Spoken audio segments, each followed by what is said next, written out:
Okay, so get ready for this one because we're going deep into this story of Kaitlyn Braun. Okay. This woman from Brantford, Ontario, who like scammed dozens of doulas across North America. Oh, wow. Yeah, it's pretty wild. Basically, she just pretended to be pregnant over and over again. Oh, my goodness. I know, right? Before we jump in, I guess we should probably explain what a doula even is, right? Yeah, definitely. So a doula is basically like a non-medical support person for pregnant women. Right. Especially during labor, they provide emotional and physical support. But unlike midwives or nurses, Yeah. they're not actual medical professionals. So imagine you're this doula, right? You're like dedicating your time Oh, yeah. and all this emotional energy supporting a woman through like what you think is a super important moment in her life. Right. And then bam, turns out it was all fake.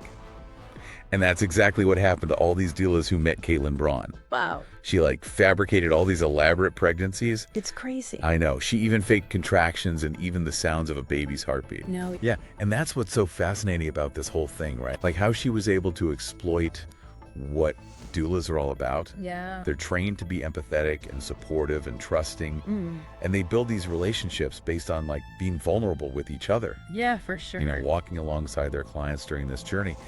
And Kaitlyn Braun totally preyed on that trust She did. and wove these increasingly bizarre stories to just keep these doulas hooked.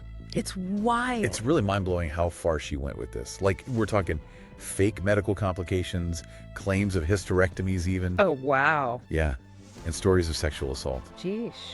She really went to extreme lengths to keep this whole pregnancy facade going. It really does make you think about how deception works, especially now that we're always connecting with people online. Right. And these like parasocial relationships we form where you can feel really close to someone. Yeah. Even if it's all based on like a made-up persona. She was living in this fantasy world that she created herself, Yeah, and it really messed with the doulas who got scammed. for sure. A lot of them felt traumatized and betrayed. Understandably. Yeah, and they started questioning their ability to trust future clients, It makes sense. which makes you think about how vulnerable caregiving professions can be. Absolutely. These doulas weren't just, doing a job. Right. They were opening themselves up emotionally to support someone during what they thought was like this huge life event. Totally. To have that trust completely shattered, that's got to be devastating. Yeah, it really does. You said it makes you think about the ethics of deception Mm-hmm. and when the person might think they're doing it for the right reason. Yeah, so who exactly is Kaitlyn Braun? Well, she's 25 now. Okay. From Brantford, Ontario, and from what the court documents say, she contacted these doulas through social media, often playing the victim, Yeah. saying she was vulnerable and needed help. I can't believe some of the stuff she pulled to make these scams work. Yeah, the details are crazy. Like she would fake contractions, Oh, jeez. labor pains, and even went as far as mimicking a baby's heartbeat on a fetal monitor. What? I know, it's unbelievable. How did she manage to fool so many people for so long? Now there's this thing called pseudocyesis that keeps popping up. Yeah. It's also known as phantom pregnancy. Mm-hmm. Basically, it's this psychological thing where a woman experiences physical pregnancy symptoms even though she's not actually pregnant. Right, like abdominal enlargement and breast changes and even stopping their period. Exactly. And it's important to point out that they're still figuring out what causes it. Totally. It's definitely something that needs compassion and understanding, not judgment. Yeah, for sure. But some experts think that intense stress or past trauma, or even like a really strong desire to be pregnant, can mess with your hormones Right. and make your body think it's pregnant. Exactly. Now, obviously, we can't diagnose Braun from here, Of course not. but her behavior and how she kept up this pregnancy illusion definitely makes you wonder. Definitely. She even faked pregnancy tests and photoshopped baby pictures. Oh, wow.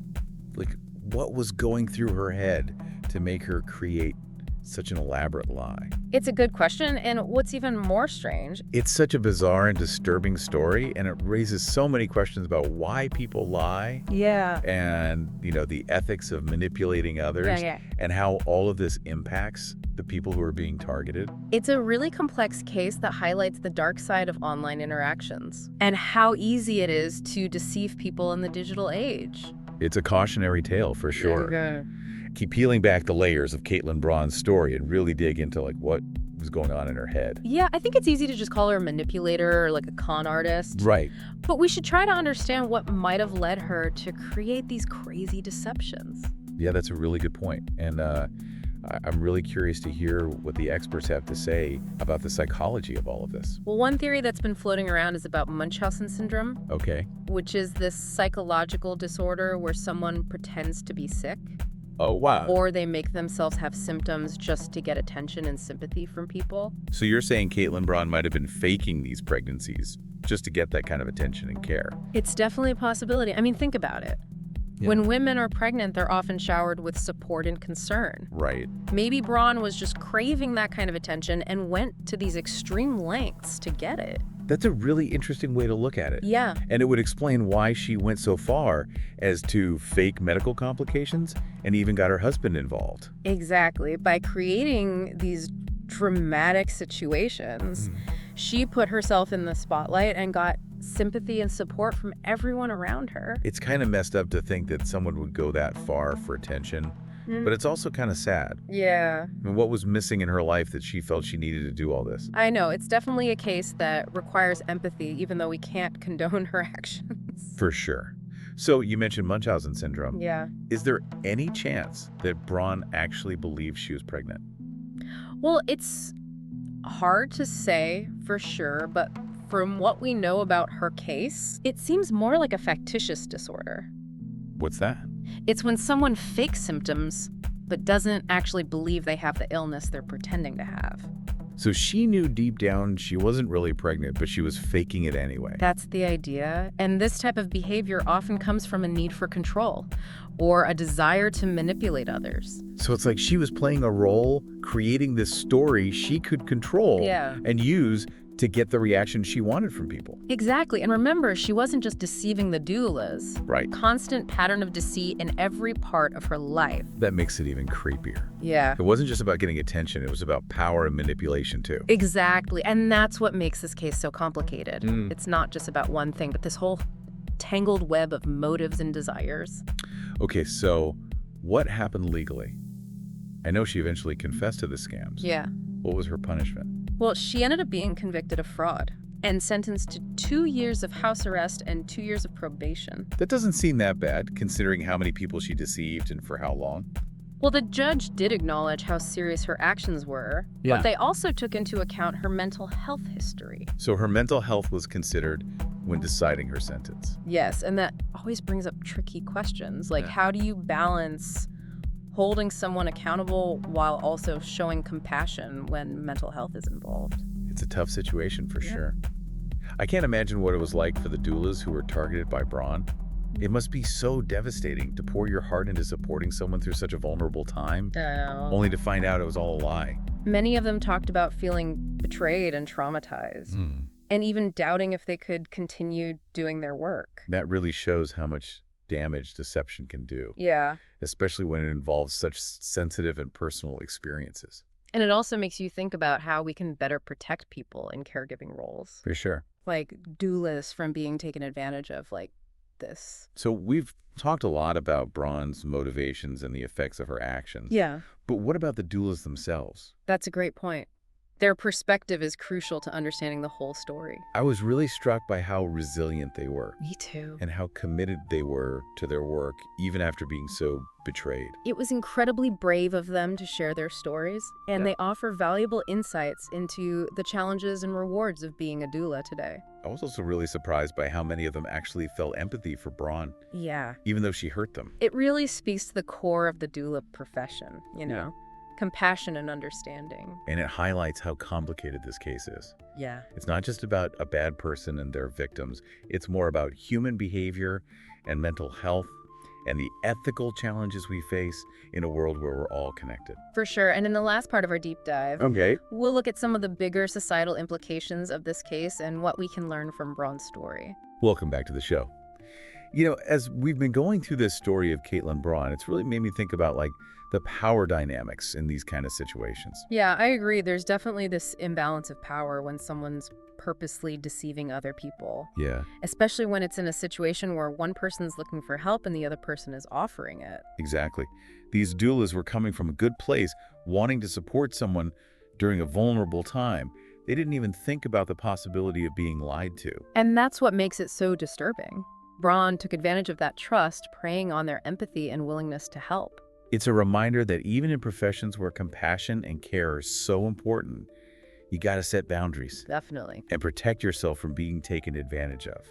For sure, this applies to anyone in a caregiving role, whether it's nurses, therapists, social workers, or even just friends and family who provide emotional support.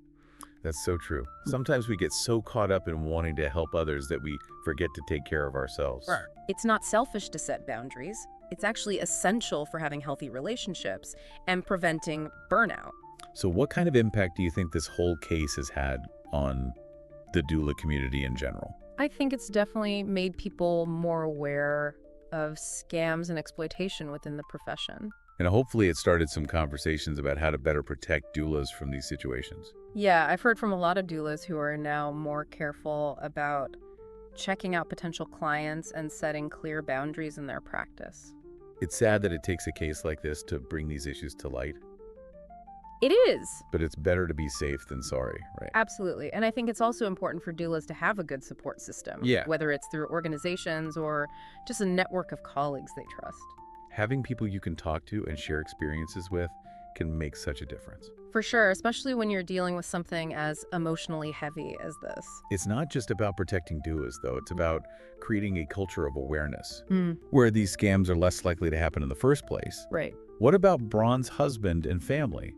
How do you think they were affected by all of this? It must have been incredibly hard for them to process the betrayal and confusion when the truth came out. To find out that someone you love and trust could be capable of deceiving you like that is devastating. It really emphasizes that the harm goes way beyond just the immediate victims. You know, as we're wrapping up this deep dive, I keep thinking about empathy. It's such a powerful emotion, right? It can be used for good or for bad. Yeah, it's what allows us to connect with others and understand their point of view and offer support when they need it. But as we saw with Kaitlyn Braun, empathy can also be used to manipulate and hurt people. It's a good reminder that while empathy is important, we also need to be smart about how we use it. And we need to remember that setting boundaries and protecting ourselves isn't a bad thing. Well said. I think that's a great place to end this conversation. It's been fascinating, and I hope our listeners have learned something valuable about deception, empathy, and the importance of setting boundaries. Thanks for having me. And to everyone listening, thanks for joining us, and until next time, stay curious.